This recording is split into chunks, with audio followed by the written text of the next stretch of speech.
Assalamualaikum warahmatullahi wabarakatuh. Saya Wahyudi, mahasiswa semester 2. Saya berkuliah di kampus Institut Agama Islam Al-Qadiri dan saya mengambil prodi atau jurusan Pendidikan Agama Islam. Di sini saya akan kembali menjabarkan jawaban saya yang berkaitan dengan UAS, ujian akhir semester dalam mata kuliah pengantar studi Islam. Yang terhormat kepada Bapak Fikri selaku dosen pengampu, terima kasih atas bimbingannya selama ini. Mungkin saya ada salah ketika mengikuti pelajaran panjenengan, mohon maaf sebesar-besarnya. Baik, di sini saya akan menjabarkan jawaban yang sudah saya kerjakan. Soal yang pertama, setelah Anda mengikuti mata kuliah pengantar studi Islam, tentu Anda tahu apa yang dinamakan mata kuliah pengantar studi Islam. Juga apa sebenarnya tujuan dari mata kuliah pengantar studi Islam. Lalu kemukakan pendapat Anda. Menurut saya, studi keislaman bertujuan untuk memahami dan mendalami serta membahas ajaran-ajaran Islam agar mereka dapat melaksanakan dan mengamalkannya. Kemudian, seperti pengertian studi Islam secara sederhana dapat dikatakan sebagai usaha untuk mempelajari hal-hal yang berhubungan dengan agama Islam yang dilakukan dengan usaha sadar dan sistematis untuk mengetahui, memahami, dan membahas secara mendalam seluk-beluk atau hal-hal yang berhubungan dengan agama Islam, baik ajaran sejarah maupun praktik-praktik pelaksanaannya secara nyata dalam kehidupan sehari-hari. Sepanjang sejarahnya, studi Islam bertujuan mempelajari Islam secara mendalam, menyangkut seluk-beluk yang berhubungan dengan agama Islam. Studi ini mempunyai tujuan yang jelas, yang sekaligus menunjukkan studi tersebut diarahkan dengan arah dan tujuan yang jelas. Studi ini merupakan usaha sadar dan tersusun secara sistematis. Karakteristik studi Islam selama ini dikembangkan dan di perguruan tinggi tidak bersifat konvensional, tapi lebih bersifat memadukan antara studi Islam di kalangan umat Islam sendiri, yaitu bersifat subjektif doktriner, dan kalangan luar Islam yang bersifat ilmiah. Oleh karena itu, tampilannya lebih banyak diwarnai oleh analisis kritis terhadap hasil-hasil studi dari kedua usaha studi Islam tersebut. Dengan tujuan-tujuan tersebut, studi Islam diharapkan bermanfaat bagi peningkatan usaha pembaruan dan pengembangan kurikulum pendidikan Islam pada umumnya dalam usaha transformasi kehidupan sosial budaya serta agama umat Islam saat ini menuju kehidupan sosial budaya modern pada generasi mendatang, di mana tujuan studi Islam seperti yang sudah dijelaskan yaitu diantaranya mempelajari secara mendalam hakikat agama Islam dan posisi serta hubungannya dengan agama-agama lain dalam kehidupan budaya manusia, mempelajari secara mendalam pokok-pokok isi ajaran agama Islam yang asli dan penjabaran dan operasionalisasinya dalam pertumbuhan dan perkembangan budaya dan peradaban Islam sepanjang sejarahnya. Ketiga, mempelajari secara mendalam sumber dari ajaran agama Islam yang tetap abadi dan dinamis serta aktualisnya sepanjang sejarahnya. Baik, kemudian untuk yang pertanyaan kedua yaitu ruang lingkup dan perbidangan studi Islam menurut Prof. Dr. Rosyihon Anwar MAG. Ada 3, yaitu akidah, syariah, dan akhlak. Jelaskan 3 hal tersebut: akidah, syariah, dan akhlak. Lalu bagaimana hubungan antara akidah, syariah, dan akhlak? Perkuat jawaban Anda berdasarkan hadis atau Al-Quran.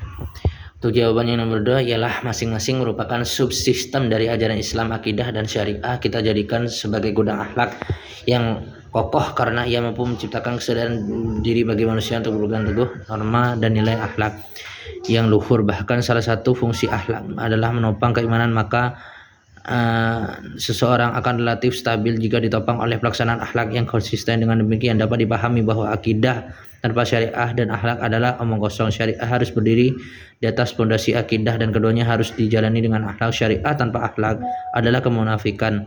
Akidah tanpa akhlak adalah kesesatan.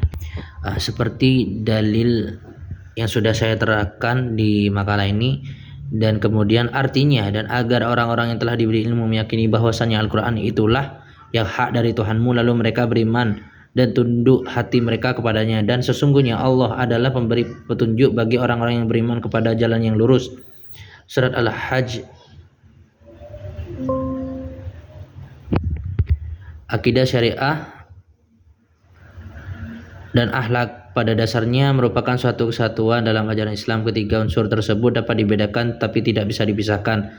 Akidah sebagai sistem kepercayaan yang bermuatan elemen-elemen dasar keyakinan menggambarkan sumber dari hakikat keberadaan agama. Sementara syariah sebagai sistem nilai berisi peraturan yang menggambarkan fungsi agama, sedangkan akhlak sebagai sistematika menggambarkan arah dan tujuan yang hendak dicapai agama.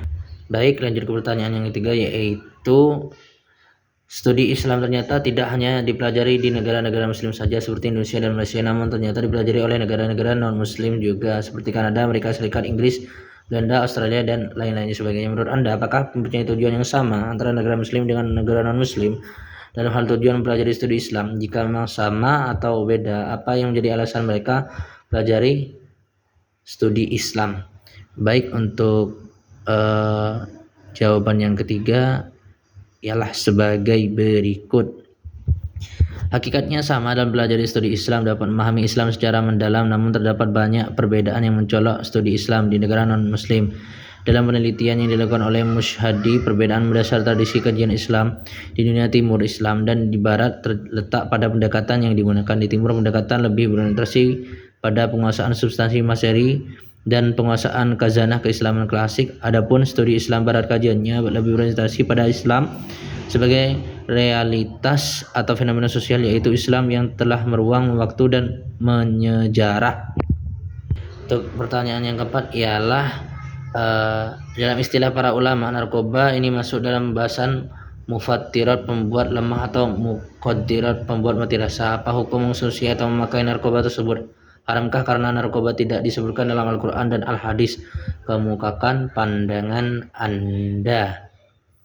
Baik, di sini saya mengatakan narkoba tidak hanya menghilangkan kontrol diri terhadap, juga membuat otak syaraf dan penggunanya bekerja di luar kemampuan dalam keadaan tidak wajar. Oleh sebab itu, pengguna narkoba jelas diharamkan karena kemudaratannya lebih dari khamar yang memabukkan. Islam pun melarang umatnya mengonsumsi narkoba. Menurut Ibnu Taimiyah rahimahullah berkata, narkoba sama halnya dengan zat yang memabukkan, diharamkan berdasarkan kesepakatan para ulama. Bahkan zat yang dapat menghilangkan akal haram untuk dikonsumsi walaupun tidak memabukkan.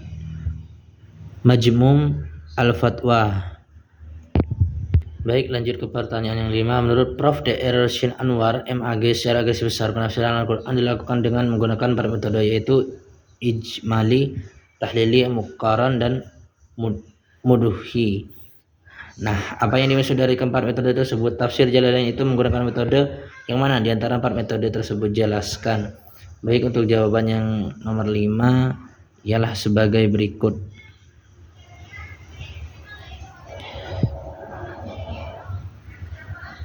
Metode menafsirkan Al-Quran dengan singkat, global, dan tidak panjang lebar, sehingga durasi dari metode ini berupa dapat memberikan pahaman yang ringkas dan mudah untuk dipahami bagi pemula dan orang awam dalam memahami isi Al-Quran. Metode menafsirkan Al-Quran yang berusaha menjelaskan Al-Quran dengan menguraikan berbagai seginya dan menjelaskan apa yang dimaksud oleh Al-Quran. Metode muqaran antara ayat ialah membandingkan teks nas ayat-ayat Al-Quran yang memiliki persamaan atau kemiripan redaksi dalam 2 kasus atau lebih, dan atau memiliki redaksi yang berbeda bagi satu kasus yang sama.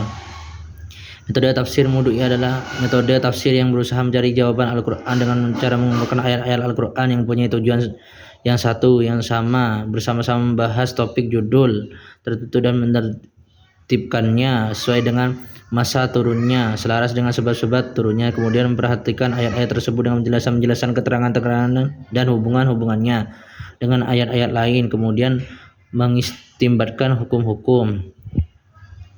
Kemudian metode yang digunakan dalam kitab tafsir Jalalain menggunakan metode ijmali, global, bahwa Imam Asyuyuti memakai metode yang sama dengan digunakan Imam Al-Mahalli. Mungkin begitu saja dari saya, kurang lebihnya mohon maaf. Assalamualaikum warahmatullahi wabarakatuh.